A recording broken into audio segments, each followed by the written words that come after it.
Patrick Curny, je suis médecin, docteur ès sciences. Je suis directeur d'un laboratoire INSERM, l'Institut national de la santé et de la recherche médicale. Et l'objet de nos travaux essaye d'éclairer les rapports entre une structure, des molécules du vivant, et leur fonction. Autrement dit, si ma main était une molécule du vivant, j'essaye de comprendre comment l'organisation dans l'espace de ma main va déterminer sa fonction. Mais nous, on va apporter une couche qui est la mobilité et la dynamique. Et à partir de là, ayant la géométrie et la mobilité, on va dire que cette main peut attraper une orange. Donc on fait ça dans le vivant pour des molécules d'intérêt médical, puisque notre mission, c'est de travailler pour la santé humaine. Le visionnaire que j'ai choisi ne vient pas des sciences de la vie, il s'appelle Thomas Alva Edison. C'est un enfant qui est très particulier, instable, agité, mauvais élève. Donc sa maman, qui était ancienne institutrice, a décidé de l'initier à la lecture, l'écriture, les mathématiques. Et à partir de la lecture, il va se construire en tant qu'autodidacte. Un jour, il va sauver un enfant de 3 ans qui était sur le point de se faire écraser par un train.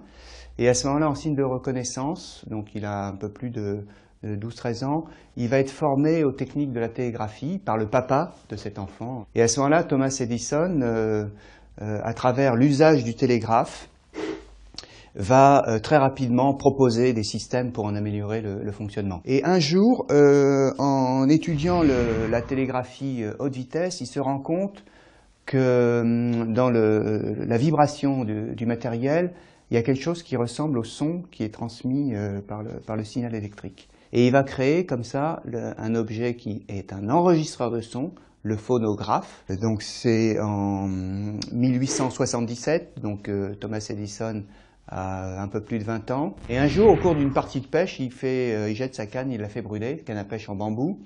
Et il se rend compte que le bambou incandescent va rester incandescent pendant une très longue durée. Il y a une persistance de la combustion. Et ensuite, il a l'idée de mettre ça dans un bulbe en verre, enlever l'atmosphère qui concourt finalement à la combustion et la transformation en cendres des filaments. Cette première lampe à incandescence sous vide dans un bulbe de verre est créée en 1879. Il va donc être obligé d'inventer à nouveau donc, tout l'environnement de l'ampoule à incandescence. Il faut créer la douille, il faut créer les câbles électriques isolés, il faut créer le système de génération, il faut créer le système de distribution urbain, et c'est tout un quartier du sud de Manhattan qui va être éclairé au tout début des années 1880. Thomas Edison ne s'arrête pas là, il va s'intéresser assez rapidement aussi au début du cinéma, à l'image animée.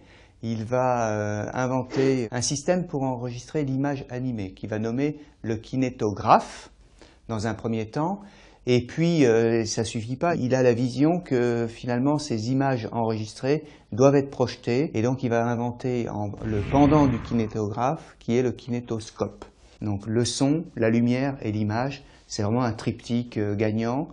J'ai choisi Thomas Edison parce que le parcours de cet homme résonne sur mon propre parcours. Je suis aussi d'une famille de 7 enfants, Thomas Edison est le dernier d'une famille de 7 enfants, moi je suis le numéro 6. Mon papa, qui était émigré en France avec de tout petits moyens, était aussi une espèce d'inventeur fou.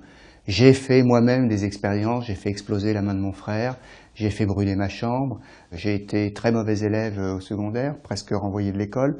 Et donc ce côté autodidacte et libre, l'esprit libre, me fascine. Je pense que dans les sciences de l'éducation, on ne laisse pas assez de part aux rêves, à la créativité, au libre parcours des élèves. Et ça, c'est quelque chose qui est un des traits saillants de Thomas Edison. Et vous voyez le résultat. Le visionnaire, c'est quelqu'un qui, bien sûr, a une inspiration. Je pense qu'il faut garder cette part de rêve, garder cette capacité, finalement, cette fulgurance de l'inspiration. Prendre le train en marche lorsque il va vous permettre de vous accompagner, et puis ne pas lâcher. Ne pas lâcher.